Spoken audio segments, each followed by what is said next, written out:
Good afternoon, everybody. Good day to you all. Welcome back to another episode of the TRC podcast. This week, we're going to be talking about Gateway a little bit. As always, I'm joined by my esteemed colleagues, Adam, Jake, Ryan, and Merb. How's everybody doing this week? How was your week inside or outside of racing?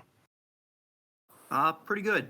I think for everybody who follows the RJM Analytics Twitter, I've spent a lot of time on there getting around to posting some season reviews for my analytics back to 2019. I think I have on there now. I also have 2005 and 2006 should be done soon. I kind of started out going in chronological order initially from 2005, but then I kind of made a few changes to the formula that required going back and fixing some stuff that I just didn't really have the energy for. So then I went back and started going backwards instead, and I'll just meet in the middle wherever. That's all that is. So yeah, just trying to make an effort to post some more stuff on there actively now that it's got somewhat of an audience. I've also been kind of, in addition to all that, not racing related, but might be posting some college basketball metrics on there because it's another sport I follow a lot, and there's tons and tons of ground you can cover. Like people like Ken Pomeroy and Bart Torvik, they have all sorts of analytics that I've kind of taken some stuff away from and created some of my own that I might be posting on there. So yeah, lots of exciting stuff going on with the website and the account that I'm just trying to get it all done right now at once. Awesome. And we'll definitely be sharing some of that content on the TRC Twitter account as well. So definitely keep posted to both that. And you can also follow Ryan's analytics account. What's the Twitter handle again? It's at RJM Analytics. Thank you. How about anybody else? Anybody else do anything interesting over the last week or so since we last talked? Well, I had a good weekend full of racing. On Saturday night, I went to the local short track, and I always have a blast doing that. It's just there's something about going there in person and hearing the engines and smelling the racing fuel and feeling the thunder rocking the stands. That's just you can never replicate that on TV. So for me, at least, it's important to go to local races 10 or 12 times a year to really stay passionate about racing and remind myself what it's really about. So that was really cool. Yeah, I can testify to what Adam said. I used to go actually to Pullman Gray Stadium from like 2014 through I guess the mid part of 2016 and go to most of the races there, and it's definitely a really great experience. I had to stop going because of life started getting in the way. Anyway, as far as what's been going on for me, not a whole lot. I didn't actually say this before. It was the first time I'm actually saying it to anybody. We got my dad a new dog as an early Father's Day present. So now we have 5 animals now, 4 cats and 1 dog, a yellow lab puppy. So it's very chaotic around the house. Other than that, yeah. Other than that, just watched the races on Saturday and the race on Sunday, and not much else. Yeah, I didn't really do too much. I went camping for a day and got super sunburned, and then, of course, came back and watched all the activities of the weekend racing-wise. There are definitely a lot of things to keep track of. I know for me, in my case, I officially bought tickets so that I can go to my first ever NASCAR Major Touring Series event. So I'll be at Road America come the beginning of next month. Super, super pumped for that. Going with a friend of mine here, making the almost 5-hour drive out from the Twin Cities area to Road America for the 4th of July weekend. So super, super excited. I think it's going to be a great weekend. And yeah, I'm sure I'll be bringing live reports from the scene when that happens. Yeah, you lucky SOB. Man on the street. Yeah, that's on my bucket list. What was I going to say? I was going to say man on the street or man on Canada Corner. And on Canada Corner. There you go. Wow. Okay. Gateway. What a What an interesting race that was. I think there was a lot of sort of hype from fans, certainly, just because it was a new track. I think just people were excited about the novelty of it. Drivers did not look like they wanted to be there. Lots of negative comments about how it was going to race going into this. And I think what we got seemed to have been a mixed bag as far as racing quality goes, but what an entertaining weekend. Man, I guess I don't know. What did y'all think of that? Well, my impression is that all the shenanigans that happened between Hamlin and Chastain, which we'll talk about later, and all the cautions and restarts kind of papered over how mediocre the racing actually was. Because after 5 laps following a restart, nobody could really pass, and it was the same aero push stuff that we saw at Phoenix and Martinsville, and we'll probably see at New Hampshire later this year. So, but there was enough other stuff going on that kind of made people forget how how hard it was to pass. So it ended up being a great show, but not necessarily a great race until the very end. Yeah, I agree with that. I think it was, if I had to compare it to another race this year, it would be Phoenix. I think that's what it most reminded me of. In that, like what Adam was saying, the restarts is that's what made the race ultimately. Like that's what made it entertaining, was the restarts. But I mean, once you got even 5-10 laps into a run, quite frankly, it wasn't that good. I mean, I was starting to get pretty worried. I can't remember if, I guess it was like right before Briscoe blew his tire for the first caution. Like once that first run from the green flag started playing out, I started to get pretty worried because I was like, this is exactly what we were fearing with this place, that it was just going to be so hard to pass. You know, the shifting stuff, which there seems to be a debate on that. Like, should they be shifting on the ovals? I don't know. I'm not an engineer. I don't know if that would help or not. But um, yeah, like the restarts ultimately made it, like that many cautions and that many restarts, I think made it at least an interesting race and an entertaining race. But as far as like from a purity standpoint, I don't think it was, that great. I don't know. I'm kind of just rambling, but I would say it's probably most comparable to Phoenix earlier this year. For me, it was just You go ahead. yeah. For me, it was just It was, it was just kind of it was not good, not terrible, just somewhere in between. It wasn't as bad as I thought it might be going into the weekend. Wasn't as good as I maybe thought it might be after the truck race, which was actually pretty good, surprisingly. But like Merb said, I would say really it was kind of like a more eventful version of Phoenix. That's pretty accurate comparison. There were 5 on-track lead changes, but they were all in immediate proximity to restarts. Blaney said the day before the race that passing was going to be extremely difficult, that you were going to be stuck behind guys. And after 5 or 6 laps into a run, that pretty much was the case. The racing on the restarts was really good. And I think, you saw a lot of guys pushing really hard and maybe causing some of the stuff that we saw out of desperation, knowing how difficult it was going to be to pass after a few laps. And like Adam said, the chaos that happened kind of made the race look better than it actually was from an entertainment standpoint. Like I said yesterday in the chat, that the racing was probably about a 6, which is what I consider to be average. But everything else that kind of made the event more entertaining made it, I would say, a 7 as a whole. So it was okay for me. It's funny, Merb said it reminded him of Phoenix. For me, it felt a lot like a Loudon race, with all the strategy, especially, and just kind of, it was hard to pass, but it wasn't. I mean, guys like Blaney, who we'll talk about, I guess, Blaney and Kurt Busch were able to really drive up through the field and had really impressive rallies from being on bad pit strategy, or in Blaney's case, his crew sucked again. I it also kind of felt like a smaller Pocono to me, I guess.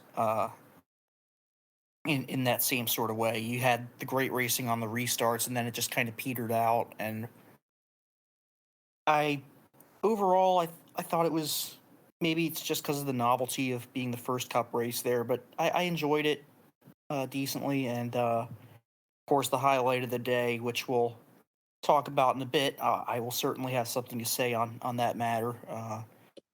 It was entertaining, even if it was a bit of a clown show from a certain somebody, actually, probably two different people.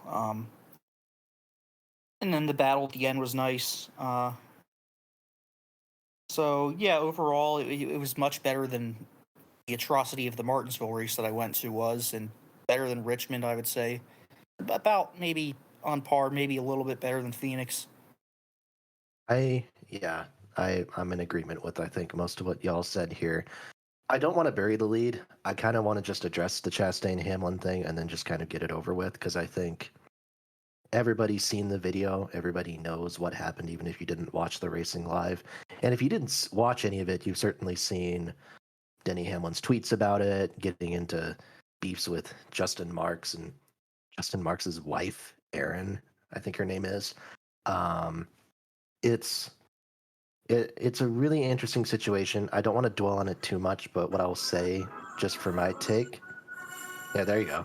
That's a solid musical choice. Very nice. I think as far as that goes, I think Chastain was driving like a clown. I'm not gonna lie. I think he was well in over his head for a lot of the day, and if he did what he did to Hamlin intentionally, I think that's one thing. And I can understand just kind of a heat of the moment thing. But if he's saying that that was just a mistake on his part, I think personally that makes him look worse and makes him look like he kind of doesn't have as much of an idea of what he's doing as he should be when he's driving literally probably the fastest cars, the best cars in the series right now. That being said, I think what Hamlin's way of paying him back was really just kind of awkward and stupid looking, even though it was hilarious to watch. And then I'll admit, watching Chase Elliott and Hamlin get into Chastain in the same corner was like one of the best payback moments I think I've ever seen in I've my never time watching NASCAR. I've never seen That was like wild. a tag team move like that before. That was It was so quite funny. interesting. Yeah. Yeah. Yeah, and that's the thing I think, and that's why I know Ryan will have stuff to say about all of That was this. pretty surreal for me, considering that I'm a Chase fan and I don't like Hamlin. So, I know, yeah. Well, yeah. all those memes about bringing back both parties, bipartisanship, if you will. Yeah. The thing I'll say about it is that at least with Chase, like he got in his 2 cents. He said what Mhm. needed to be said, and then he moved on. And then Hamlin was just kind of acting the fool for the whole time, and then mouthed off on Twitter. Uh-huh. So really dumb situation. But yeah, I'll hand it off to I Ryan here. I think he's definitely, got the most to say. yeah. I definitely want to say thank you, Denny Hamlin, for taking the heat off of my guy, because what I was thinking when this was after he and Ross already had their incident, and then Ross got into Chase, and I'm just thinking like, oh man, no, don't do anything stupid. Don't get yourself into any more trouble than you need to be with this. Take the high road. It's the perfect opportunity to show who the better man is here, and I don't have the energy all week to try to do all these mental gymnastics to justify, you know, Chase getting himself involved in controversy, especially given that, the peanut gallery on Twitter loves to look for any excuse in the book that they can find to hate on Chase and go fishing for whataboutisms and double standards because they think it just makes them so unique and enlightened. It doesn't. But yeah, I'd have rather him do nothing at all, but he just, he gets his little bump and run as payback, and then just drives off, runs the rest of the race. No big deal. Meanwhile, Denny decides to keep making a clown out of himself the whole rest of the race that he's lucky NASCAR didn't quite frankly park him for. And then goes on social media afterward. Oh, yeah, his post race interview threatens to wreck him again. And then his social media afterwards just starts arguing with Justin Marks being a keyboard warrior all night. I just got to say, it's impressive how anytime this guy manages to get himself in a situation, even if he's not the one who instigated it, he's always the one who looks bad in the end because He's done it twice in the last year with Bowman at Martinsville, and this. We always hear guys like him and Grumpy Grandpa Harvick whining about how the young kids have no respect today, and they've been doing this shit their whole careers. So real mature for someone who's one of the veterans and who's a team owner, for crying out loud, to just be stuck worrying about petty bullshit like this when maybe if he just focused more on running his own race instead of trying to be this great enforcer of the whole garage, then he wouldn't have 0 championships. So yeah, enough about that. I'll hand it off to somebody else, or we can just talk about the guys who actually raced yesterday instead of playing 150 mile per hour bumper cars. Well, if we're going to continue, I'll hand it off to Adam here because I would like to have the floor at the end of this. So go ahead. Okay.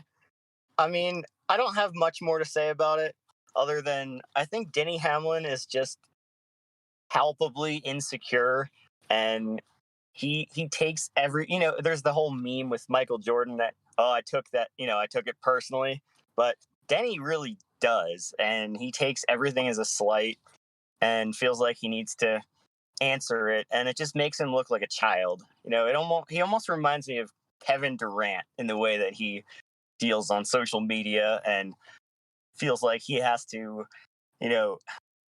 come back against everyone who disses him. So it's honestly just pathetic on his part. And I didn't like him to begin with, and I like him even less now. Yeah. Well, sorry, go ahead. I don't have too much more to add, but I really have nothing to say about Denny. I just don't even want to talk about it. As far as Ross goes, this is now, after yesterday, there's probably now 4 different guys he's had kind of semi to full on run-ins with. There's the whole Truex thing, which lasted a couple weeks. He got into it with Blaney a bit at Richmond, and now Chase and Denny both yesterday. So it's I really appreciate the way Ross is aggressive, and he's super exciting to watch. But I'm just saying, he needs to be careful because,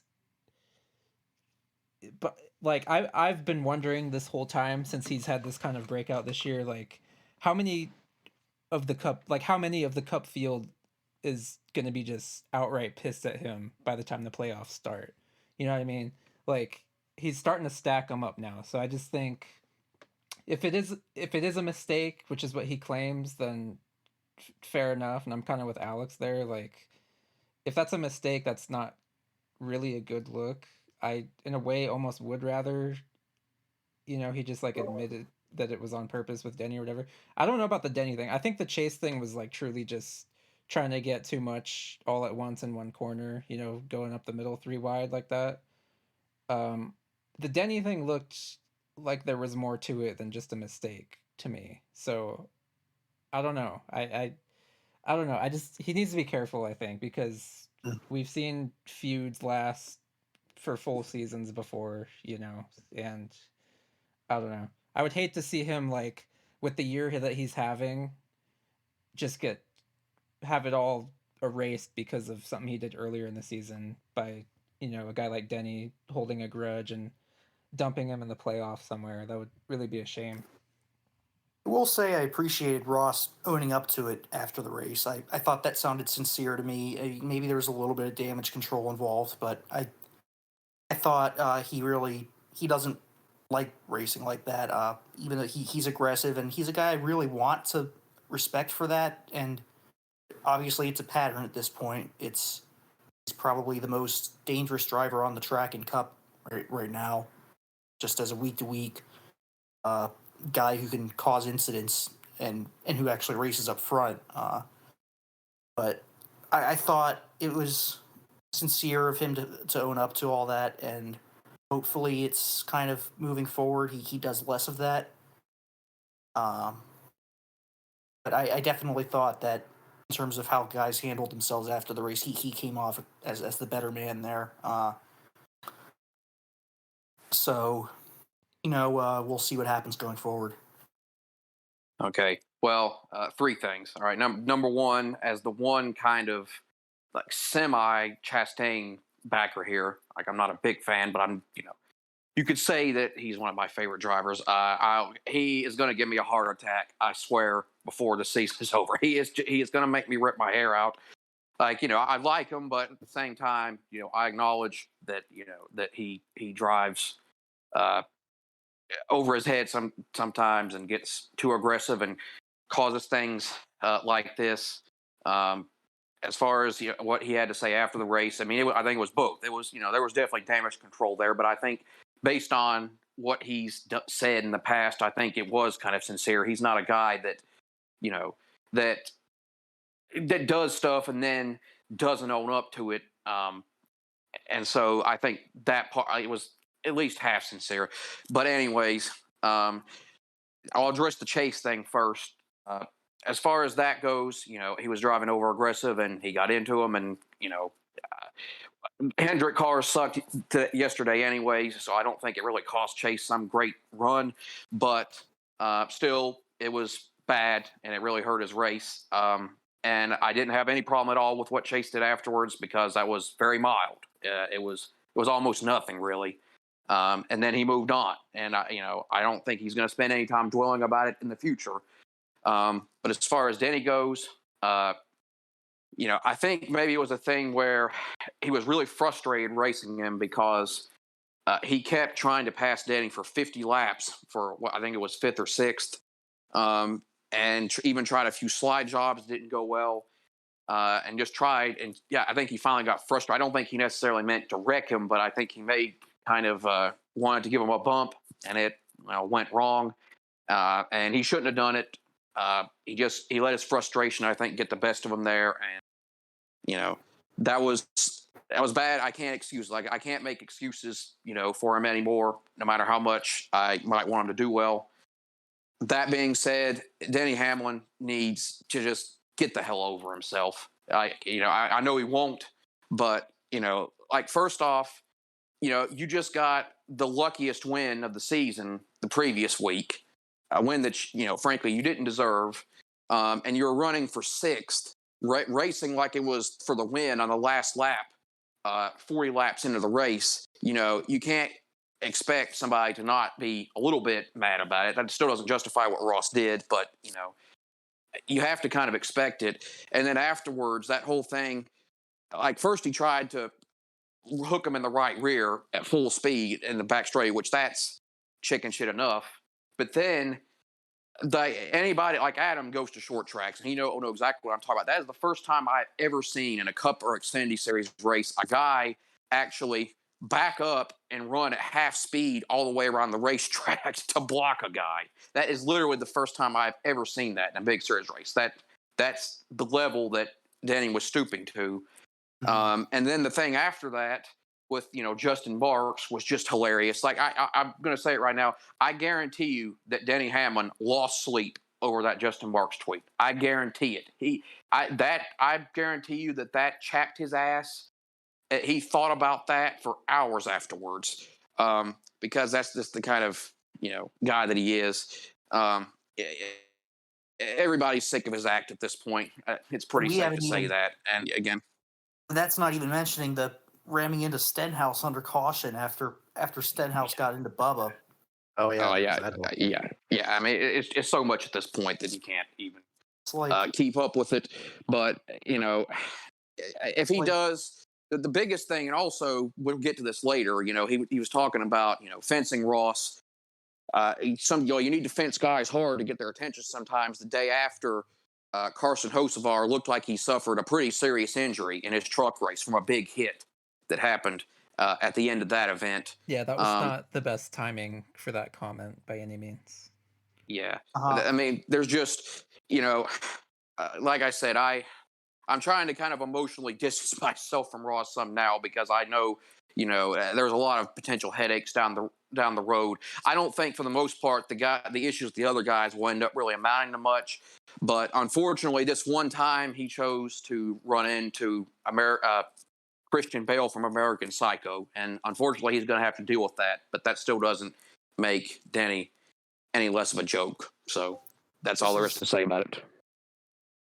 This is like when Brad Keselowski was at the height of his whole back in 2014 during the chase, which of course involved Denny back when he was slightly less detestable. It's like it's totally just guy who thinks he owns the whole track, and everybody is just going to pick fights with every single guy who ever wrongs him. Very very fitting that he co-owns a team with Michael Jordan, who spent his whole retirement speech, you know, bringing up old feuds from high school or whatever. So gave us one of the greatest memes of all time. So Well, and the thing uh, is, Yeah, and with that reminds me. Just one last thing. I'm sorry, then I promise I'll be done. It reminds me. I just thought of it. What Merv said yesterday, and not just that, but with like these pseudo like intellectual head games that he tries to play. It's like Merv said yesterday. He thinks that he's playing grandmaster chess head games with these guys, but in reality, he's playing Connect Four, and that's pretty much all to say. Do I get a royalty for that? I can't do it right now, unfortunately, but I'll try to. No guarantees. That's fair.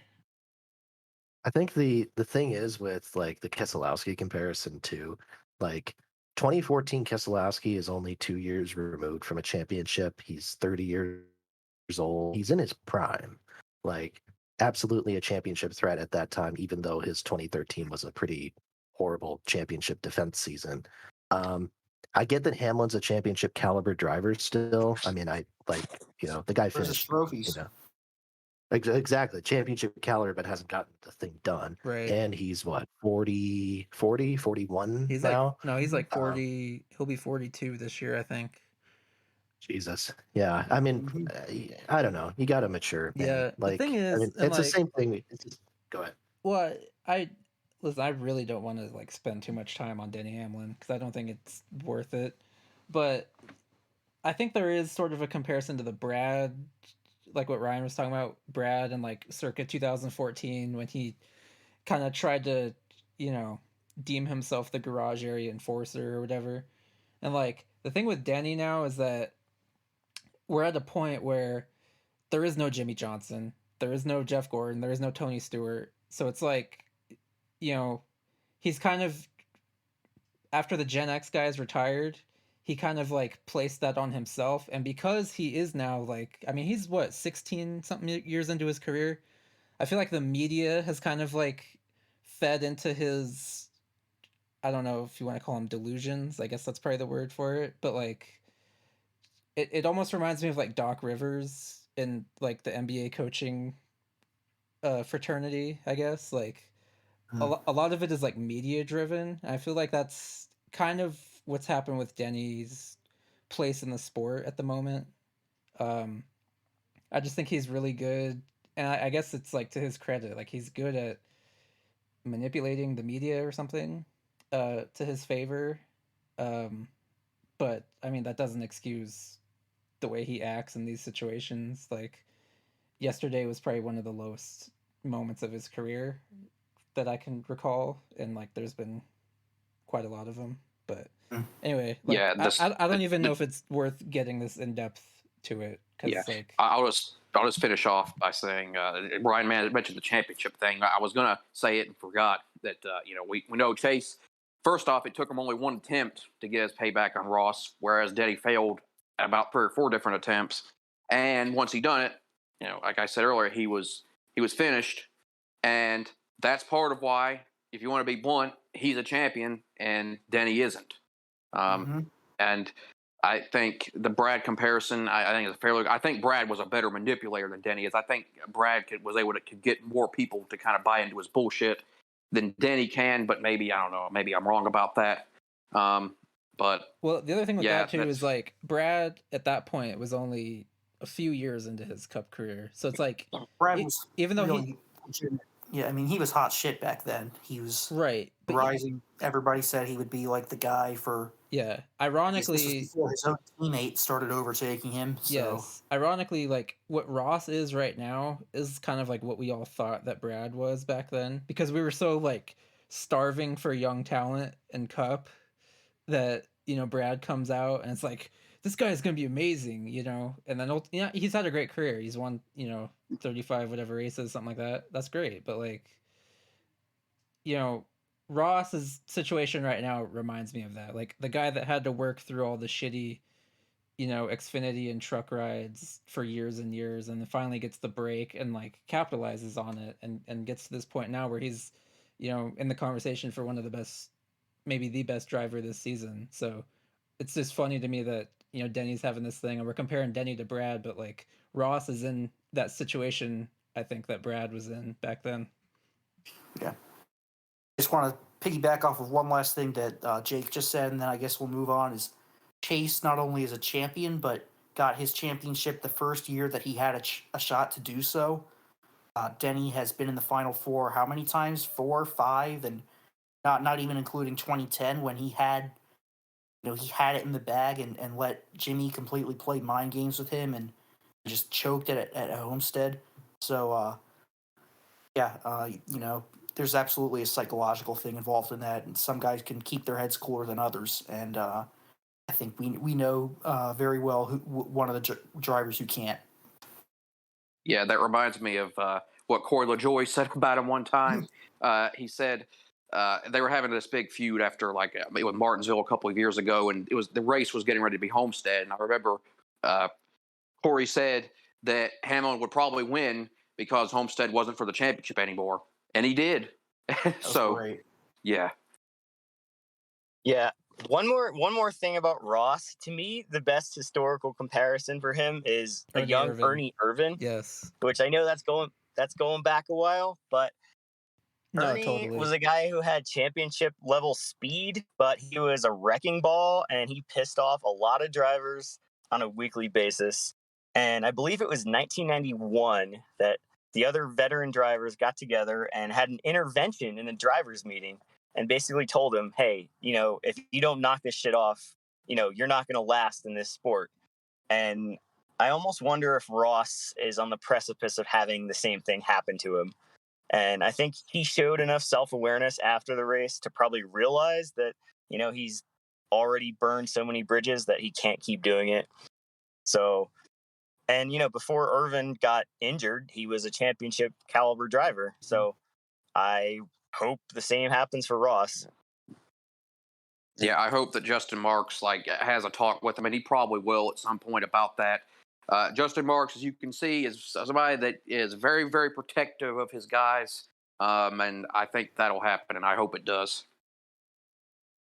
I was going to say, speaking of guys who have a reputation for driving over their heads, Joey Logano, my guy, our winner this weekend, led 22 laps. By the way, I just thought this was kind of a funny coincidence looking at the results here. Logano led 22 laps, Ryan Blaney led 12 laps, and then Michael fucking McDowell led 34. So have that trifecta of car numbers there.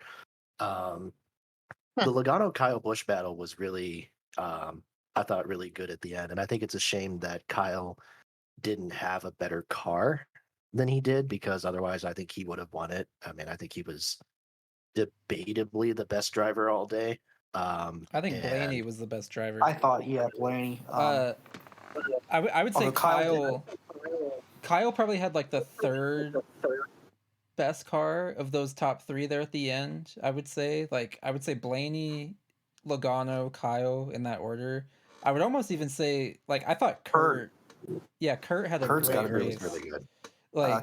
If Kurt wasn't on that strategy that they were on, I feel like he had the speed to probably beat all of those guys, and he was able to make it. I guess he got third ultimately at the end over Blaney, but yeah, I guess I knock Blaney a little bit because I think he had the most impressive single drive of the bunch, just with all the adversity and that spin and everything.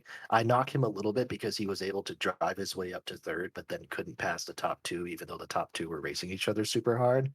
But still, I mean, full credit to him. Yeah, he had a fantastic race, and so did sorry, I just have to mention this. I'll be honest, I thought Almirola had a great race. He definitely had a great race car. He's one of only two drivers, the other being Kyle, who never fell 15 all day. Legitimate contender to win this thing towards the end. Couldn't close the deal, obviously, but flat tracks are his thing. That's his without thing. a doubt. That's just what I was about to say. You look back at his career, a lot of his best races have been at Loudon and Richmond, which correlate to Gateway very well.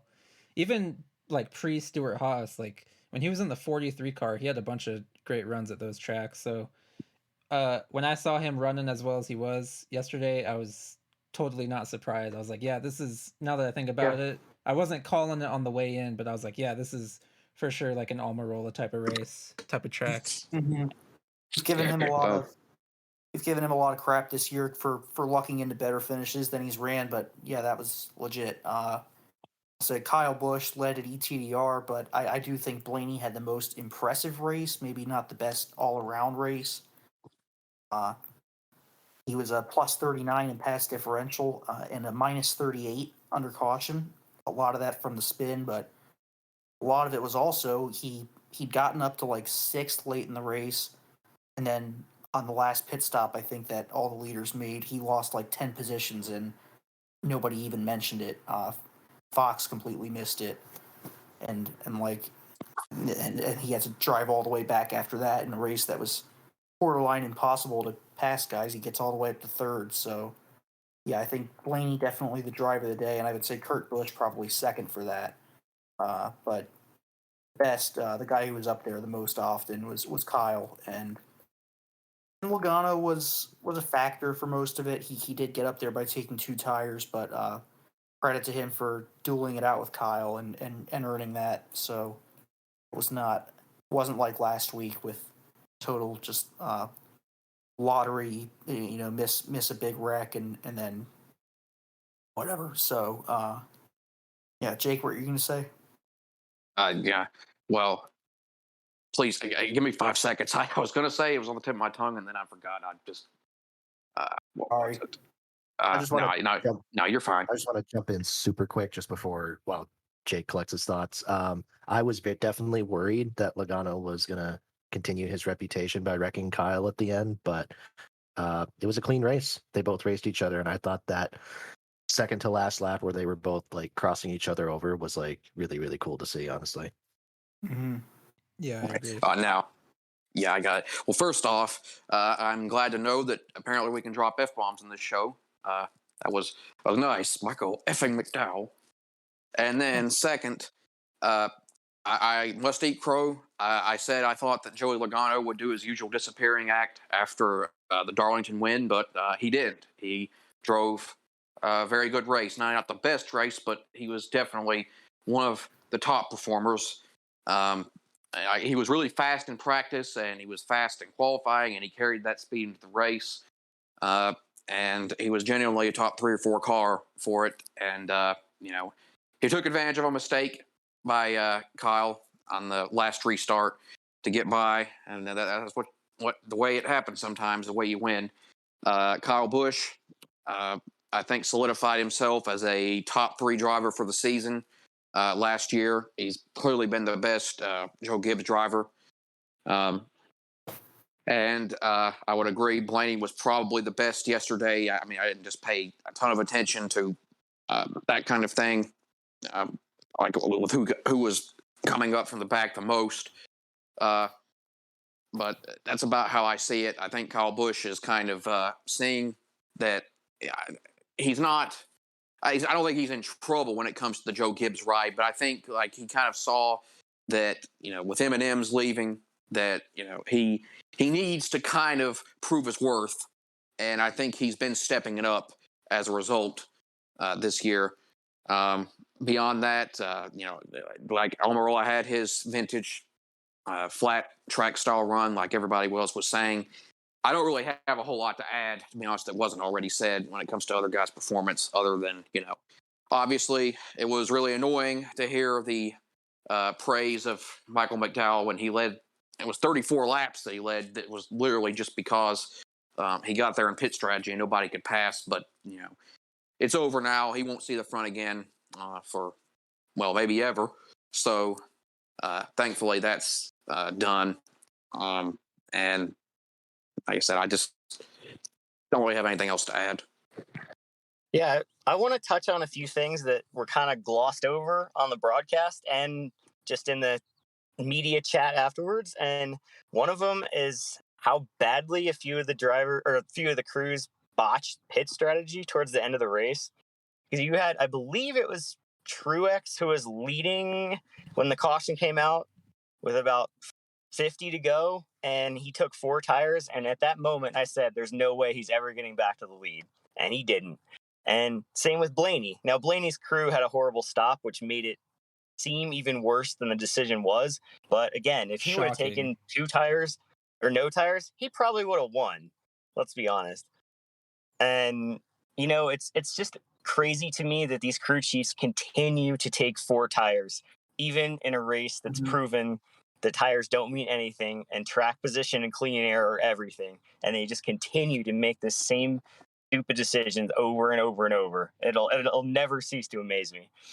And then the other thing is the lane choice that Logano and Kyle Busch both picked, the inside lane on their restarts at the end of the race when they were the control car, and in both cases the outside lane prevailed. So again, I'm not really sure why either of them picked the inside when the outside lane seemed to be the fastest all day on restarts. And I think if Kyle would have taken the outside lane on the final restart, he probably would have won, I think. So just unforced errors by teams. And yeah, go ahead. Was far from the worst lane choice decision of the weekend, which I guess we could segue into our. Oh, right. Derek Yeah. Kraus. Yeah, I'm generally a pumper upper of Derek Kraus. I think he has a lot of raw talent and a lot of speed on certain occasions, but I don't know for the life of me why he chose to restart in the second row while running second on a green-white checkered, and then caused the in that huge wreck. clusterfuck of a finish. Yeah. So yeah, that was I guess we'll talk bizarre. about that and about Hocevar now. I'll just quickly bring up before that, if anybody that is in this chat already knows that that's another one of our kind of dead horses that we go on about is about the crew chiefs, the way that undeniably that crew chiefs, the way the standard just for strategy and decision making from these guys just seems to have plummeted in the last decade. Which I can't really speak to that as much as the other guys do, because I don't think about it a lot until it actually happens. But it really is atrocious. Yeah. I went into that a bit last week. I talked about that with how stupid it is for everybody to take 4 tires every restart, even like if it's a green white checkered. I still have PTSD over the 2020 Coke 600 in that regard, but and it's just a total crapshoot. I can't just sit here and be armchair crew chief and pretend I'd always make the right decision. But I mean, come on, common sense, guys. Yeah. Anyway, truck race. Yeah, let's jump into the Hocevar thing first off. I think first off, because part of our goal was to kind of talk about up and coming prospects and who we think the best kind of potential Cup talents are in the lower series. I think we're all in agreement that Hocevar is up there, like absolute minimum top 5 talent that's coming up, if not like top 2 or 3. For me, he's number 1, like honestly, even over Ty Gibbs, because, and that sounds crazy, but I don't think Nice is very good at all. Like when you have, so I think when Ross was there in 2019 full time, I think they were pretty fast because they had a GMS alliance.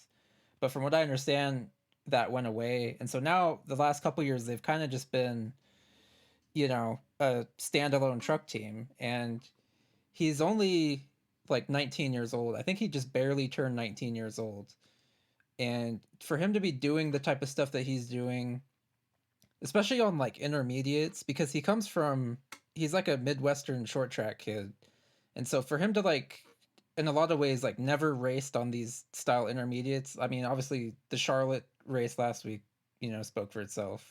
Everybody saw that. I didn't, but I went back and saw everything that happened. But for him to be doing what he's doing, and then you look at like Ross has been in a Nice truck this year, and he won that race, but like he's run on par with Ross in like their races as teammates for the most part, and we see what Ross is doing in the Cup Series right now. So for me, Hocevar is number one. Like I think he's, if he gets hooked up with the right situation, the right future Cup team, whatever. Like I think sky's the limit for him. So for me, he's number one.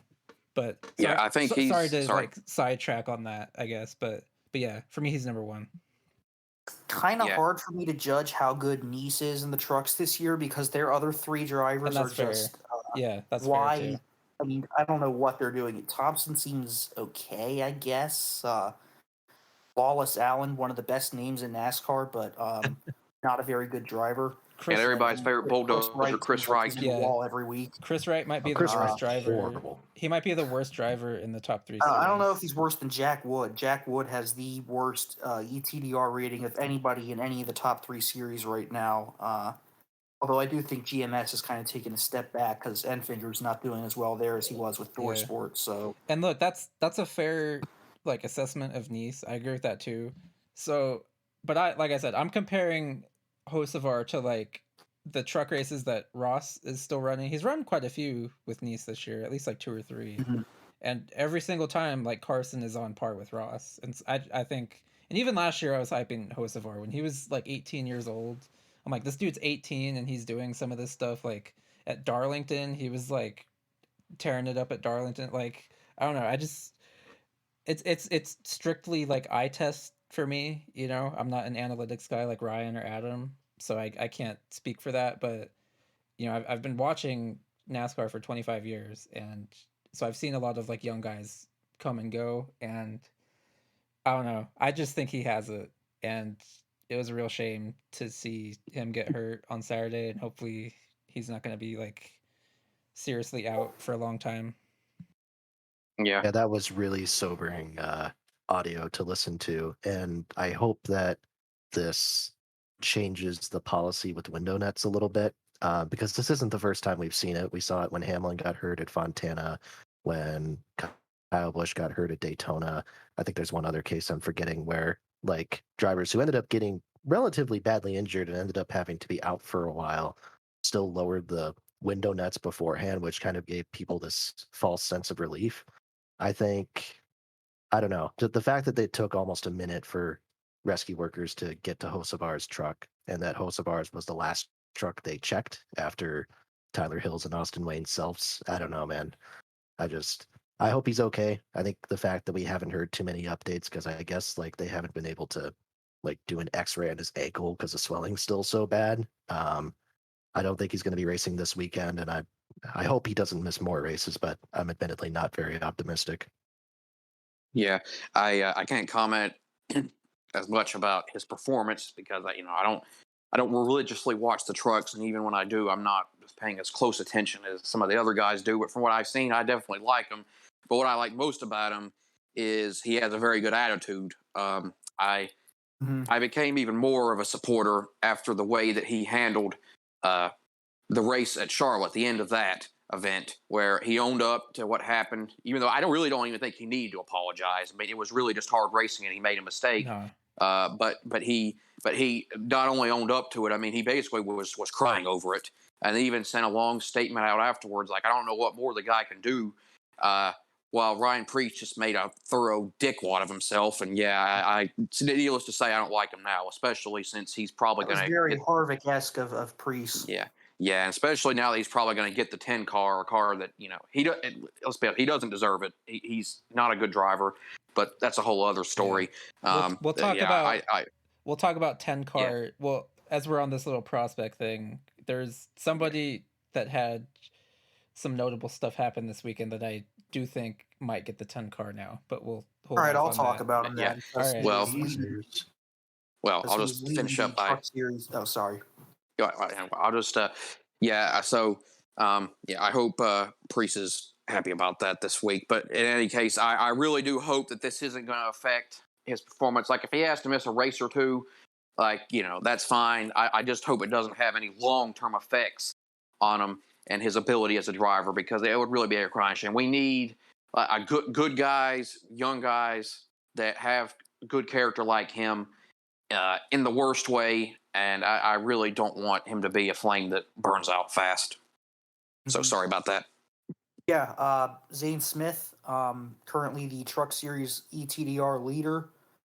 Although, just like with Hocevar, I think he's driving for a team that is very good that we just don't see exactly how good it is because in his case, his sort of half teammates at David Gilliland Racing are Haley Deegan, who sucks, Tanner Gray, who is kind of okay this year, but not going to be a guy who really ever gets out of trucks, and then the rotating 17 truck drivers of Priest contends for wins in it, and then Taylor Gray is even worse than his brother.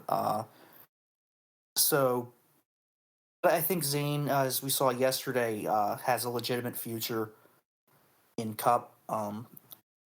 Outran a certain former champion teammate of his who is falling off a cliff. And I think the fact that Chip Ganassi wanted him in the one car this year, I don't know how he'd be doing over the full season, but I think at this point we can say he's probably ready for Cup or at the very least Xfinity next year with the team like maybe Stuart Haas, Merv, if you want to talk about that. Well, so the thing about this is so the whole Busher COVID thing happened, and then they announced Zane was going to drive the 17, and that kind of perked my ears up, and especially when I saw, I don't know if it was Pockrass or whoever, somebody when that story happened, there was a quote that Ford thinks really highly of Zane and what he's doing now in the truck series, and so that for me was like, okay, if Ford is behind him, I think he's going to get the 10 car next year. And I think the run yesterday, I thought he did great yesterday. That was about on par with what Busher would have done, pretty much. Maybe Busher might have been a little bit better, but he wasn't. I don't think Zane was far off of what Busher would have done. And so I I've been a skeptic of Zane the whole time he was at GMS. I was like, I think he was getting a lot of hype 2020 and then last year, and I was like, I think he's kind of overrated. I don't see it yet. And then this year he's definitely won me over a little bit more with the truck performance. I do think the 38's the fastest truck. So I especially when you look at what he did at Kansas, the way he was just driving off like that.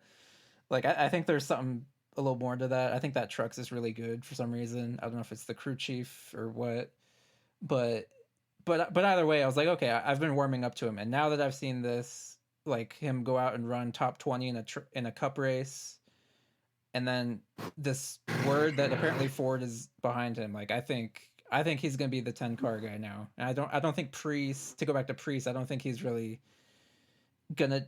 I know he has the Harvick connection. He's managed by KHI or whatever, but if Ford is behind Zane and they see him as their number one prospect, that's going to overrule whatever Harvick wants. Mhm. I'm sorry.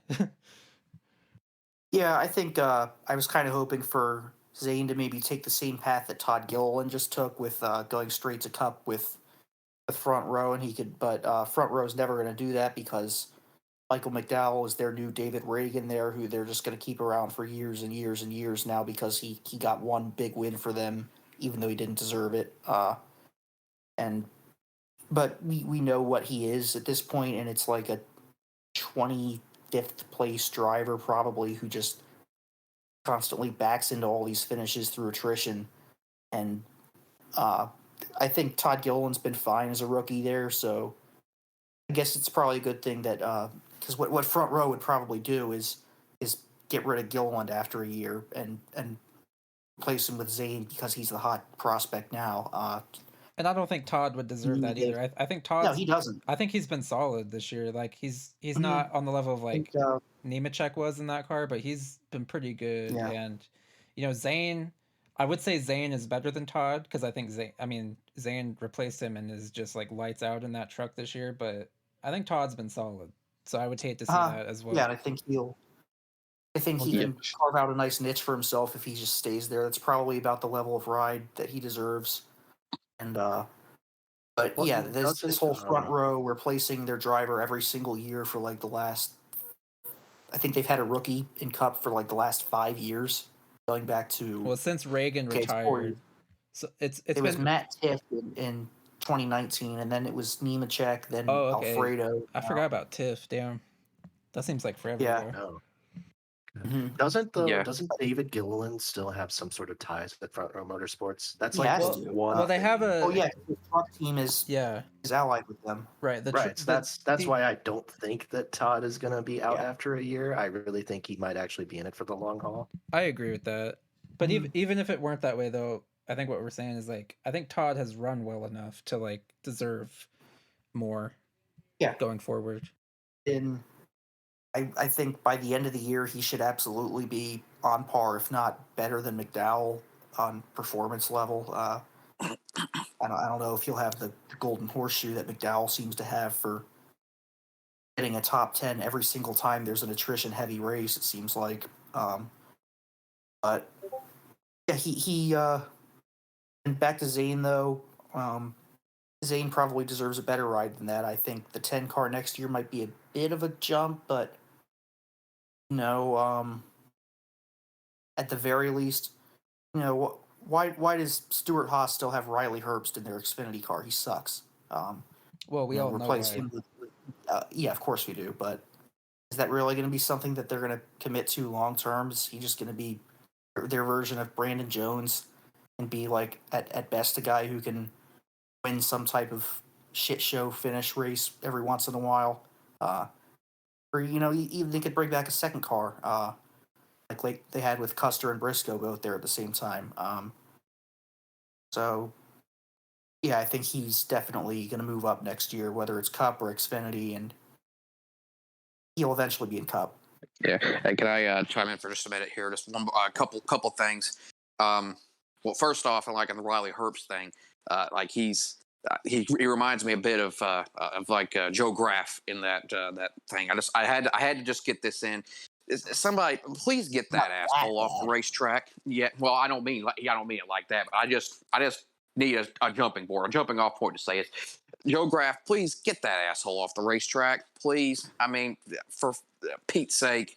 But anyways, on a serious note, there's pretty much, it's pretty clear that there's like 5 prospects in the trucks that, have any kind of a real future. And obviously it's Zane, John Hunter Basically, all the Nemechek. rest of them. Basically, all the rest of them are Toyotas. So Yeah, Chandler Smith, Corey Heim, and Hocevar. I'm not as high on like Chandler Smith or Corey Heim as maybe some other people are, just because I think that they're solid, but I don't really just get a lot of heat off of them either. It's hard for me to quantify Zane because of how fast that truck is. Obviously, I think very high of Hocevar, even though he's still very raw. And John Hunter Nemechek,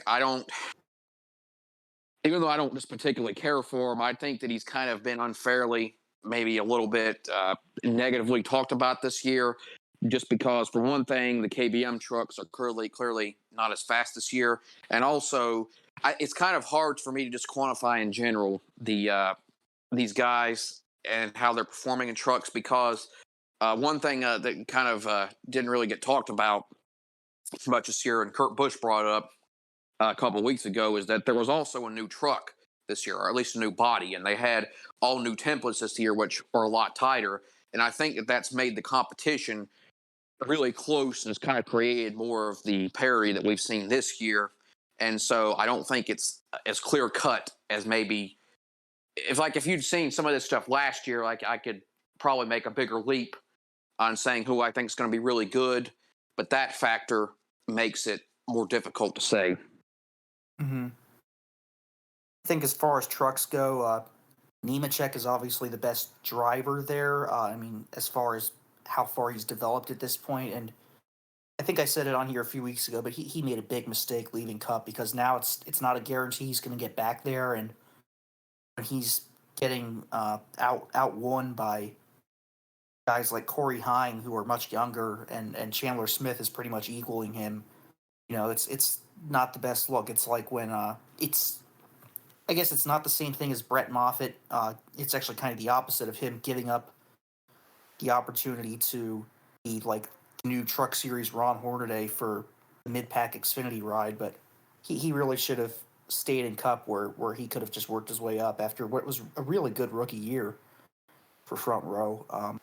Other than that, it's really the guys we mentioned, and then I'm still high on Derek Kraus for whatever reason. He does a lot of really stupid stuff off the track or on the track, but he's got a lot of talent. I can stuff like the other day in a McAnally truck that I don't know how good that team is, but it seems like he really punches above his weight there a lot, and I think he's only 20, right? So Well, but yeah, I think McAnally everybody else.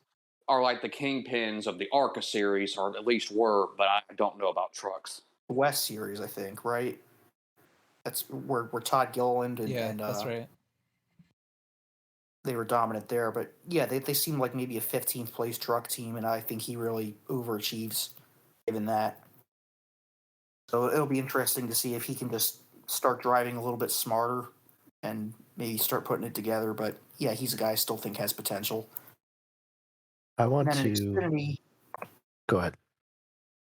in Xfinity, I think it's pretty much Ty Gibbs and Sam Mayer is very raw. He's going to get better and eventually be a guy who's probably in Cup. And Gregson,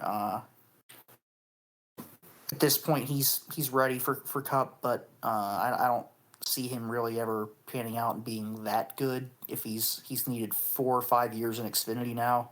I think Noah's probably just.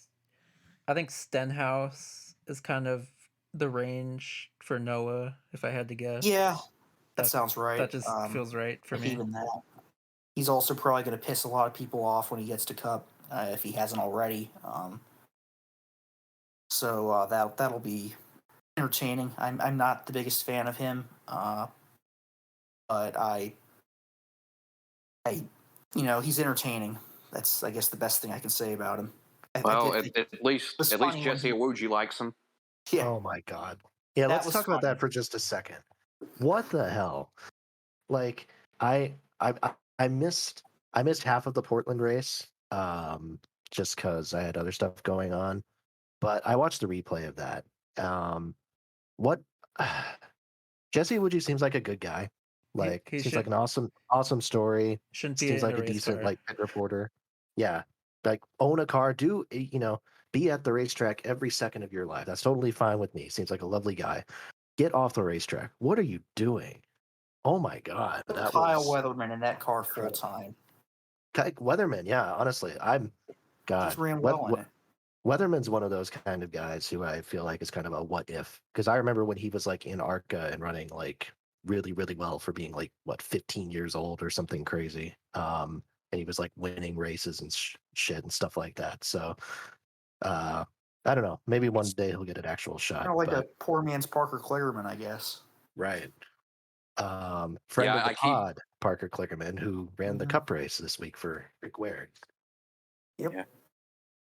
Yeah, I keep wondering when we're going to get to that Cole Witt praise session. I'm not sure we're quite there yet, but Eventually. Eventually. Let's talk about Gibbs for a second there, Ty Gibbs. I think most people would agree. I'm not picking on Merb. I'm just saying I think he's in the minority as far as thinking that Hocevar is a better prospect than Gibbs. I think I most mean, people would Ty say would be my very very close second. I'm just right. sort of Yeah, going out on a limb. I mean, I think Ty Gibbs is going to be great. Like I think he's headed for Cup stardom for sure, without a doubt. yeah. I think yeah, I think with Gibbs, it's been interesting because I'm someone who gets. I mean, I historically get very excited watching young guys kind of come through the ranks. So I remember guys like Ben Rhodes, for example, I was excited about and then got really burned on because he never did shit outside of trucks because he wasn't good enough. Um, I've never not since watching Joey Logano come through the ranks have I been this like excited by someone's rise to stardom as I have been Ty Gibbs. I acknowledged why so many people can't stand him and the way he drives, and I think he drives like a tool, and I think he's going to get his ass wrecked in Cup a lot, and he'll deserve it, and he'll hopefully learn from it, and mature a little bit.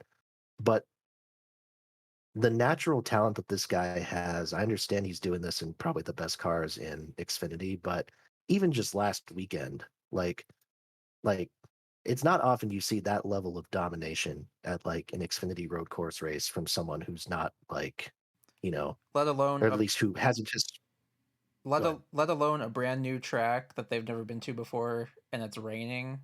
I mean, he was driving Right. out. He like in like 3 laps, he drove out to like a 10-second lead and like shit like that. Like Yeah, it that's just I don't care if it's a Gibbs car. Like that's pretty incredible. Mhm. yeah, well, and I he, actually think. Sorry. go ahead. Oh, I Oh, was going to say. I actually think Junior Motorsports has been better than them this year. They've Yeah, had. Well, they probably have a better lineup outside of Ty Gibbs because his teammates are Brandon Jones, who's the Paul Menard of the Xfinity series, and whoever they've had in the 18, which has been like Trevor Trevor. Bayne has been Yeah, the best driver. Ryan Truex. RTJ, who I like as a personality, but I mean that's probably you know part-time Xfinity driver is pretty much what he is. That or he could go back to running trucks for Nice, where he was better than everybody who's not Carson Hocevar there, at least. Uh, right. yeah, I think actually Justin Allgaier, I think people would be surprised to hear is the current Xfinity ETDR leader, and then it's Gregson, and then it's Gibbs. Even though it takes equipment into account, I think the cream is going to rise to the top no matter what. ETDR more just kind of punishes you if you are in a good car and don't run well in it. But you're if you have the best equipment and you win with it, you're gonna be at the top no matter what. So I mean, Allgaier's pretty much an Xfinity lifer, but uh, I do think Gibbs and AJ Allmendinger have probably had the most impressive seasons there, given how good JRM is. Just a quick aside about Allmendinger. I mean, obviously not a prospect. His time in Cup has come and gone. Mm-hmm.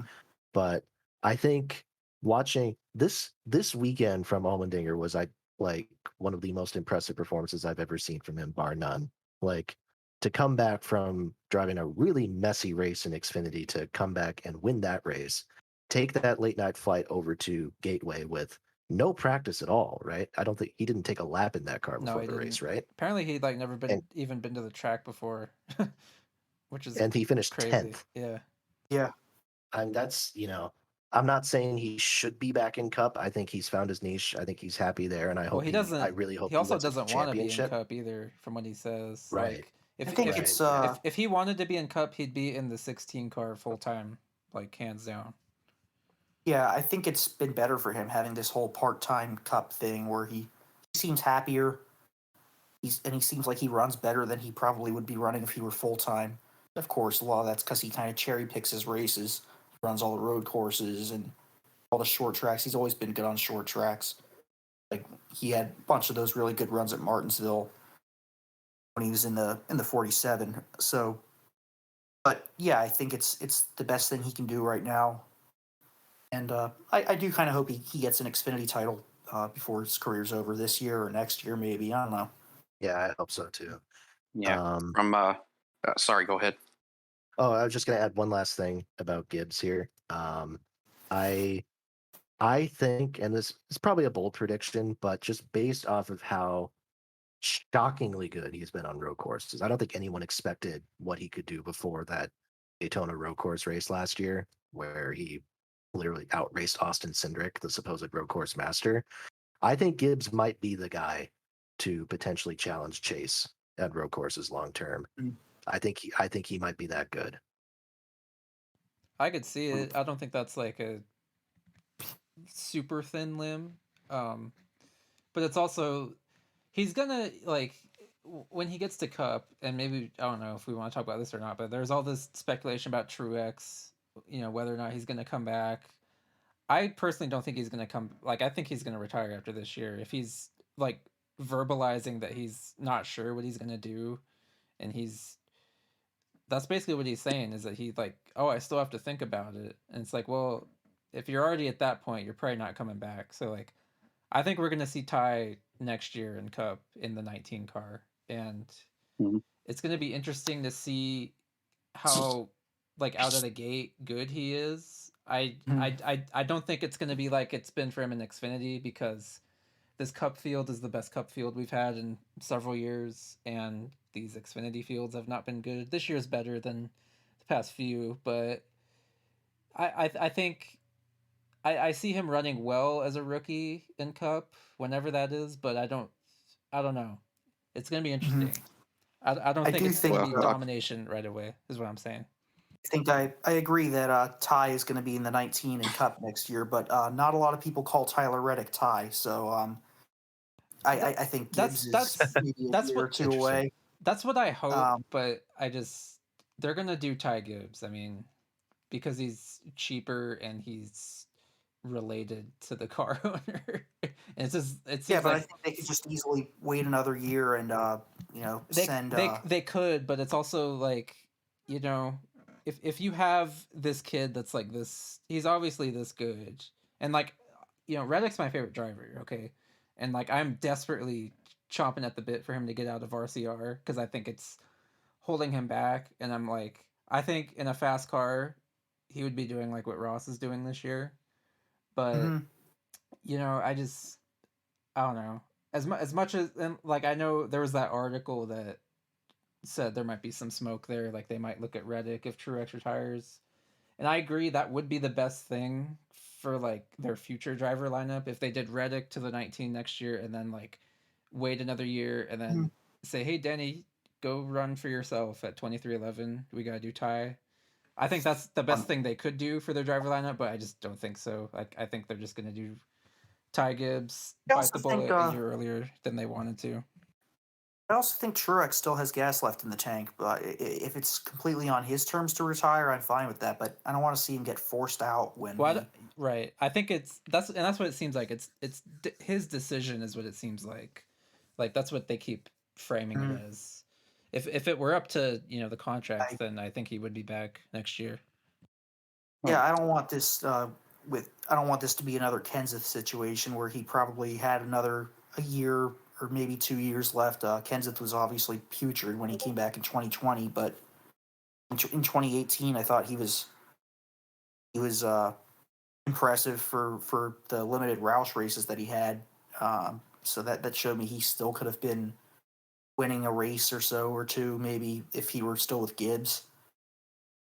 So I hope Truex doesn't, just kind of get forced out while he's still easily a top 10 driver in the series. So uh, so from my standpoint, unlike the prospects, well, first off, I'll piggyback on what Alex said first. I'm not saying I disagree with what he said about Ty and Chase at the road courses, but I do think we might have a bit different dichotomy now on the with the new car. Of course, we've only had one race with them, so I don't know what that's going to be like. But in general, as far as the prospects go, I mean, obviously, look, I don't like him, but Ty Gibbs is, at least the mainstream, number one prospect. He's, a blue blood. He comes from racing royalty. He's, the the uh, the chosen one, pretty much in every respect. And he, for the most part, he's kind of lived up to his hype. I mean, I can't deny that what he was doing yesterday for half the race in the rain. I mean, that was like Senna at Donington type stuff that he was doing. Um, and then the track started drying out. He got a little bit more human, and then he kind of let a couple of guys get into his head and threw it away. But young drivers do things like that. I don't see him being a legend, but I do see him being really good. And well, he's going to be, just to put it bluntly, for a lot of us, he's going to be a thorn in our ass for the next 20 years probably, and we're just going to have to deal with it. But he's number one, and I would personally put Sam Mayer number two because there's a bit of bias there. Obviously, I mean, I'm partial to him, but I had it wrong. Like he's not even 19 yet, and he's just so raw. But I think there's so much potential there, and I think like he could be the guy that kind of sneaks in while everybody's paying attention to Ty. That is kind of the guy that doesn't have. He's got Junior behind him, obviously, but like even though he's at Junior Motorsports, like Gregson gets most of the attention. And even I feels like Allgaier even gets more attention than him a lot of times. And I feel like he's like we pay attention to him, but I feel like the public at large kind of really hasn't seen what he's all about yet. And I think he's also got a really good attitude. He's really well composed for his age. And I'm really looking forward to seeing him. He reminds me a lot of Hocevar in a lot of ways. And I'm looking forward to seeing him. And I would probably, put Hocevar number 3 at this point. After that, there's kind of a gap. I don't see anybody else that just really has big star potential, at least in the short term. But that's pretty much what I think about that. Yeah, I want to throw out a couple more names, maybe just kind of a rapid fire thing here, just to kind of get people's thoughts. The guy who won the truck race this past week, Corey Heim, like Ty Gibbs' main rival in ARCA, who kind of seems to have slipped through the cracks, legitimately like turning heads, like 2 wins this year in trucks running part time. I think that's super impressive. What do you guys think about him? Yeah, I've become a pretty big believer in him this year. I It seems like the big debate, with all those KBM guys, is like a lot of people are pretty high on Chandler Smith, and I am too. But I think I would take Corey Heim above him at the moment. Um, I don't know. Heim has been impressive to me. There's not really much to it other than that, but I like Chandler Smith as well. I think what's gonna be interesting is the JHN John Hunter Nemechek. I guess I don't know however you want to say his name. That's gonna be the piece. There is like, is he really gonna end up in a Toyota Cup ride, or are those guys gonna end up leapfrogging him? And I kind of think they're gonna leapfrog him, or at least one of them. I feel like Heim, honestly, is probably Toyota's biggest prospect now, other than Ty Gibbs, obviously. Like I think Heim. I don't know. He just strikes me as a guy that Toyota's gonna put a lot into, and certainly these truck wins when he's not even full time are helping with that. It does kind of remind me a lot of when Christopher Bell was first starting out, and Yeah, pe- definitely. people really liked him a lot. And then it did take him a few years, though, to start winning regularly in trucks, so maybe he's even ahead of that. But I don't know. He's been pretty inconsistent. He's pretty lucky to have won 2 races. Uh, I actually didn't watch any of the Atlanta race, though, so I don't know what happened there, but it seemed like the Gateway race was just a case of, late caution comes out, and then Kraus, for whatever reason, takes the second row on the restart. And I do think Chandler Smith probably is the best raw talent there that they have in trucks, and he probably had the best drive this weekend. He just got caught way back in traffic. So it is going to be interesting to see what happens out of those 3 guys. Okay. What about? I'm just trying to think of some other names. I'm torn on Christian Eckes. I think Eckes is a guy who's leaning, like, whose career is gearing towards becoming a truck lifer or maybe an Xfinity lifer, but he's like, he intrigues me. He intrigues me, and especially for being so young, he's still only 21 years old. Um, I think he's been very unlucky, and I think he's got, I don't know. I see him as a potential like super dark horse contender for a cup ride at some point down the line. That might just be me though. I I like him personally, but I don't really see him as much more than a truck lifer. I think if you give him like a couple of years to get more experience, he might be like a slightly better version of his teammate Ben Rhodes. To be honest, I remember him for about 2 things, and that's getting hooked in the right rear and turned head on into the wall at Texas a couple of years by Ben Rhodes and being on painkillers for a week, and then winning Bristol last year. And he seems like a fairly shy, likable guy. Other than that, that's about all I can really say. But I mean, I don't know how you guys would quantify the Thor Sport trucks at this current time, but I like them, but I don't I don't see him as much more than what he is right now. Yeah, The thing about Eckes to me is I don't know where exactly he would go if he moves up because Sport is not like a Cup affiliated team at all. It's just and they like change manufacturers every other year. It seems like they just and they don't really develop prospects. They've had forever. It was Crafton and Sauter who were there, and I can't really think of like a single guy who's been with Thorsport and that ended up no, going. there's definitely They do no this for fun. there's no Yeah, upward this is just a mobility team they from do for ThorSport. fun. No, Rhodes is still there after 6 years or whatever. And so yeah, he would probably have to leave them and get to an Xfinity Series team or a truck team that has Cup ties. I could see But him Yeah. getting an Xfinity ride. Like, I guess the guy I kind of have in mind with him is like Austin Hill. Like, if we did this a year or two ago, I would have been like, Austin Hill's a truck lifer. He's never getting out of trucks. And then look at him now. Of course, he had to have some help with Parker Kligerman's deal falling apart with that. But and I don't know if Right. Eckes has like a built-in sponsor like Hill does, but I could see him. I agree. He's gonna have to leave Thorsport. There's no upward mobility from Thorsport. I don't think that's just like historically they're a truck team. You know, they're a truck regular team, and that's just kind of how it is. You know, if you want really to the break away last from of Yeah, that, that's if you want, like the last of the OG truck yeah, standalone teams that right. When we read yeah. about. they've been around since the truck series inception, pretty much. So Mhm. Yeah, on one hand, they just. on one hand, Sorry, go ahead. I was just gonna say on one hand I like that, but uh for prospects it's not the greatest place to be, Yeah, as we've Yeah, that makes seen. sense. So yeah, he's gonna have to leave there if he wants something else. But worst case scenario, I think he's gonna be a good truck lifer. He can definitely rack up a bunch of wins there if he chooses to stay Mhm. there or if he has to stay there over the years. So yeah.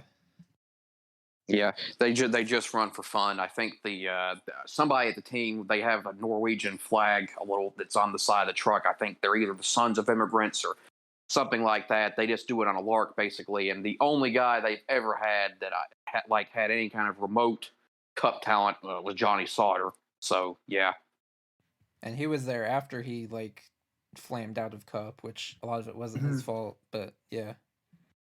I mean, Crafton at his quote unquote peak probably could have been a 25th place Cup driver if he wanted to, but he just realized he was just a Truck Series level driver and could win championships there in those really bad fields. So I think he did run 25th in a Cup race one yeah, time. he did those like 3 races that he subbed for when Tift was out, I think.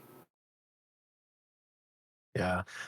Two more guys I want to bring up quick, and then we can move on to Sonoma picks here.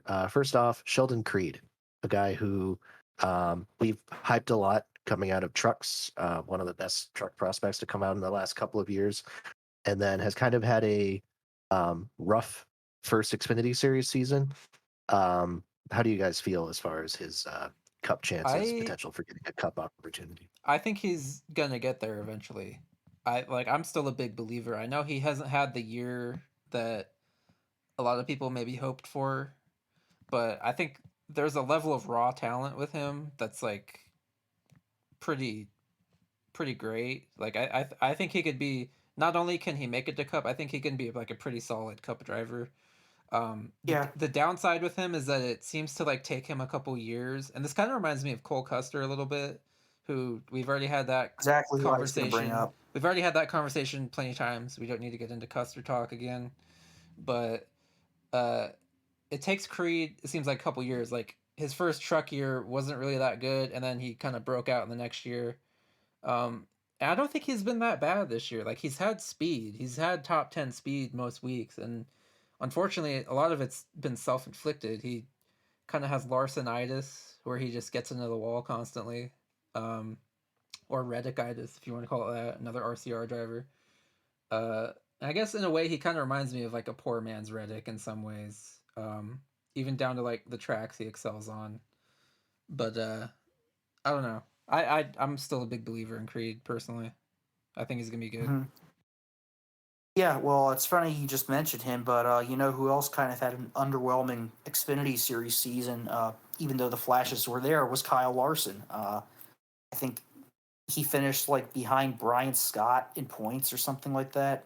It Yeah. was For him though, the thing it to was remember with Larson is that that was only his like second stock car season ever. that is true. So that's kind of like a caveat. Like if he had as many stock car seasons as Creed has already had, like he would have been Yeah, doing a lot more. But yeah, I but that's digress. the thing with Creed is he's kind of a bit old to be still this raw. But I mean, we saw it in trucks. He went from that into being able to put it all together. So I think he can do the same in Xfinity in a few years, and then be a serviceable at least Cup driver eventually if he gets that chance.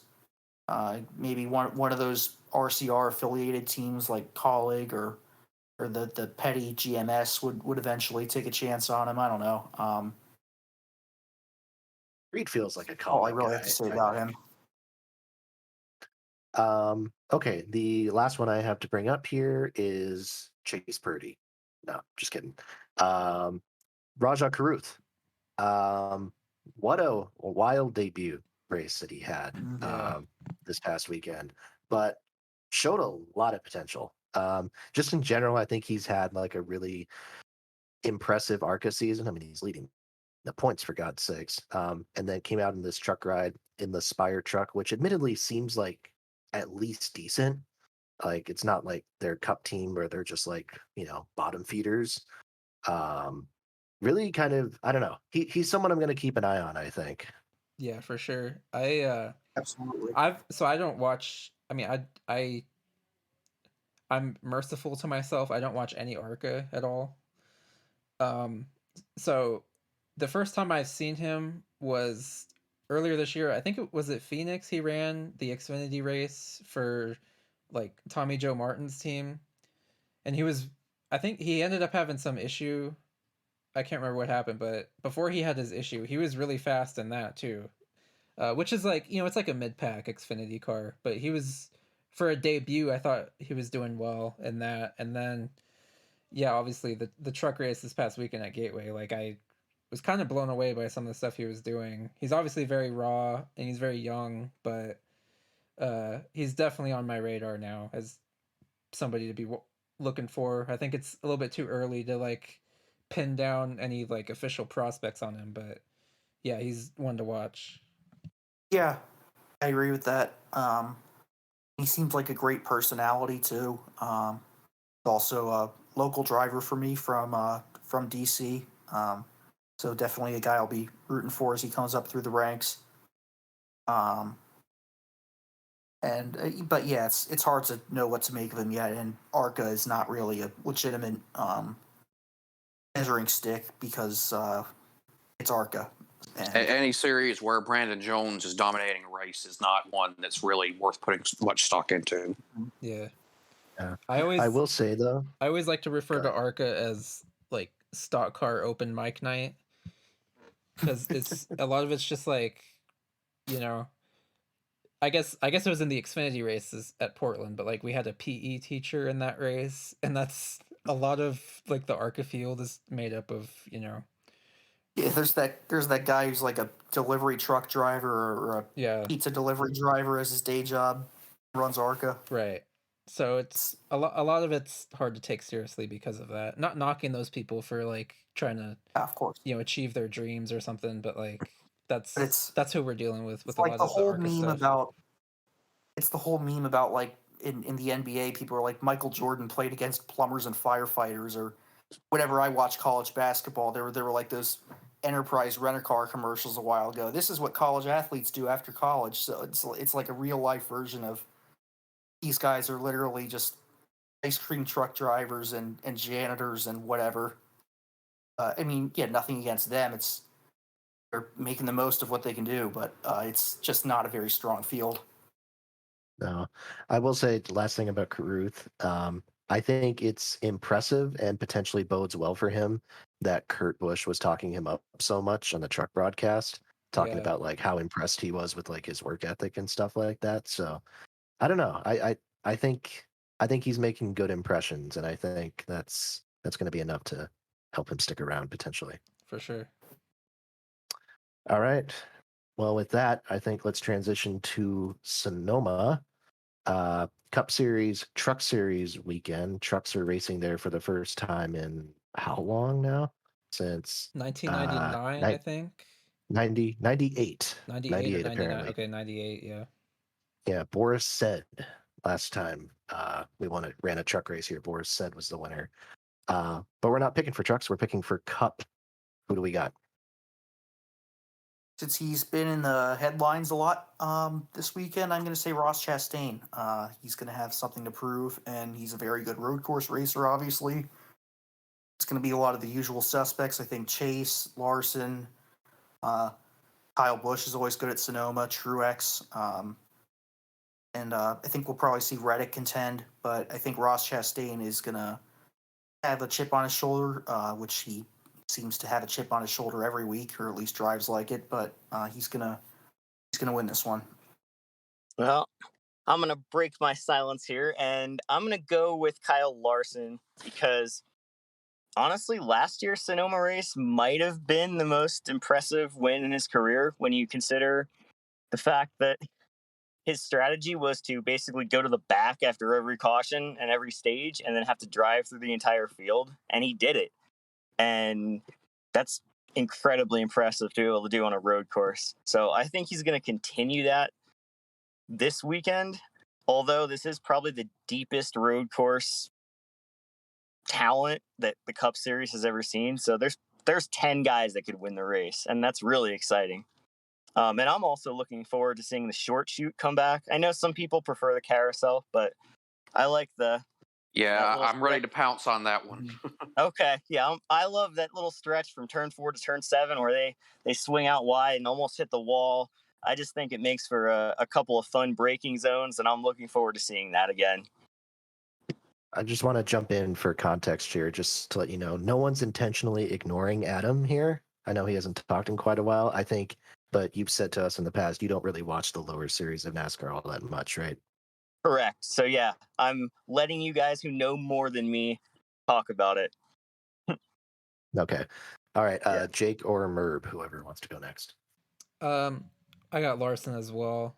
I just think he's other than Gateway, because Gateway was just a bad race for Hendrick, which kind of I expected because Loudon and Richmond are not their greatest tracks recently. So throwing that out, I just think Larson's been on the come up the past, I don't know, month or so, and I just kind of think he's overdue for a second win on the season. And like Adam said, that I agree that Sonoma race last year was the best race of his Cup career by far to me.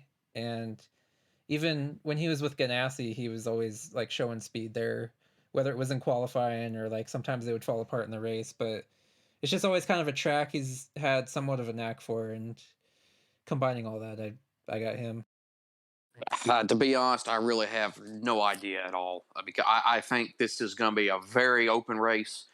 There's a lot of potential contenders. I think some guys that we absolutely do not expect that might be up front for part of it. I think it's because of the new car. I think this is probably going to be the wildest, and the competition we have, the wildest Sonoma event we've had in a decade, which is really sorely needed because Sonoma hasn't been that good for a while, really ever since they started new stages. It's one race I think that's kind of been hurt by stages and the way that it's affected, like the strategy, the way the teams try to run the race backwards. I'm just because I pretty much have to. I'm just going to say Blaney for today, but I'll probably change it in the chat later. But as far as you knew it was coming. The rant. I got no problem with what Adam says. I know he legitimately likes the idea of the shoot, and I've got no problem with that. Me personally, I was irrationally pissed off when I read about that. That after 3 years, they are going to change that. I was really excited when they said 3 years ago they were going to bring the full version of Sonoma back because I'm just a guy that I can ride with the Glen because I do think that it would probably be a lot worse if you did run the boot there. But for the most part, I'm an advocate of running the full version of road courses and not like running this road course as they is now, it's only 2.48 miles even with the carousel, even if it is really slow. But with the short shoot, it's just 1.99 miles. To me, that doesn't really even feel like a full road course to me. I always refer to it as like the training version of these tracks.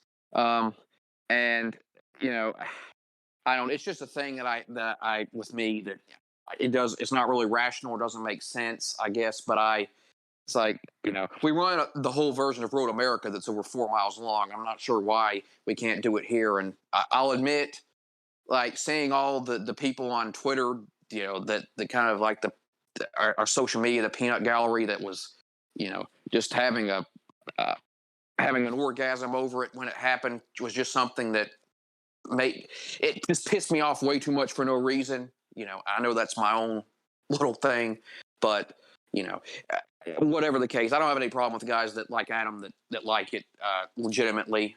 But and I'll get over it too. I'm sure it'll still be a good race. It was just one silly thing that bugged me. Well, go ahead. If I can just, a little rebuttal. I respect your opinion, Jake. Absolutely. I just want to say also, part of the reason I like the short shoot is I like races to have more laps. And at road courses, I like the cautions to be shorter because the longer, the super long road courses, the cautions are unbearable. And I think with the short course at Sonoma, the cautions are much less frustrating, and you have more laps. And also, frankly, I am a fan of watching drivers race each other rather than racing the racetrack. And I think the short shoot layout promotes more bumping and banging and more close action, whereas the shoot is more of a technical section. There is some passing there, but I think it's more about like racing the racetrack, and I just prefer racing each other. But that's all personal taste, and I don't think either way is objectively better than the other. Yeah, that's totally valid, and I've been saying for years that they need to bring the old caution rules back for road courses because it's absolutely ridiculous how long these cautions are at some of these places. They need to bring back, F1 style and IndyCar style yellows where it's just out for one sector of the racetrack or whatever if it's not a serious thing. And also, I don't know if there's any way that they can do it with this technology in the cars they have now. Maybe when they get the updated engines or whatever. But I'll just quickly mention that I really wish these cars had anti-stall because I've really gotten tired these past few years watching road course races in any of the series where you have one guy that he spins, doesn't even hit anything, and goes off course for like 5 seconds, and his car won't cut back on, and then we have to have a caution that screws everything up for it. Like that's another thing that just irrationally pisses me off. Like way more than it should, that it has any right to. But I really wish that's something that NASCAR would look at for these cars in the future. But that's completely off topic. So yeah, I or totally agree with you on Marcus that Ambrose one. cut off his engine under caution. Yeah, there you go. I just quickly with my pick here. I'm gonna pick Kurt Busch. I thought about picking Kyle, and I think that might be who I'd say is likeliest to win. But I kind of have a gut feeling that Kurt is going to be the one to put it all together, and I think he's going to survive what I suspect is going to be another kind of attrition-heavy race. Um, so Kurt is my pick. I do, however, want to keep an eye on, and this might be the person who I'm rooting for, Daniel Suarez.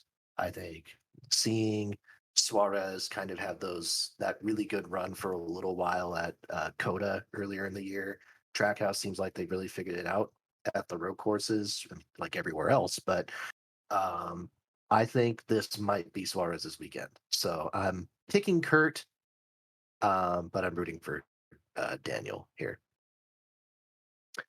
And with that, does anyone else have anything to add before we wrap it up? No, I'm good. I guess I right. I was thinking about the shoot versus the carousel thing with Sonoma, and like, so I was in favor of the carousel when they brought that back in 2019, but after seeing it for a couple times, I'm kind of more in the camp of I'm ready to go back to the shoot because it does it's just another passing zone, on the track, really, and I like to see passing. I know I think passing isn't quality racing, wise, but I think quality wise, they're pretty interchangeable. I don't think one is better right. than the other. I I think don't know if it what the makes much of a real thing, difference. yeah, the real thing again, like I said, that has hurt Sonoma is the stages. The last few years, that was when there was a marked decline, I think, in the quality because again, the way normally in the past teams would like run the race backwards and run all these different strategies, but that's changed, and yeah. Okay. Well, I think that does it. So thanks again, guys, for participating. Thanks everybody for listening. And while we wrap it up here, just wanted to say, just collectively, I think I could speak collectively for us here. Our thoughts are with Carson Hocevar. He recovers from whatever this injury ends up being, and just in general recovering from the horrible, horrible luck, both professionally and personally. Also wanted to send our thoughts to his girlfriend, Peyton Lanfear, a race car driver in her own right, who I believe I was looking at her Facebook this week is starting chemotherapy for stage 4 Hodgkin's lymphoma. So really just a rough time for that whole group. So thoughts and thinking good thoughts for all of you. And until next time, this has been the TRC podcast. Thanks for listening.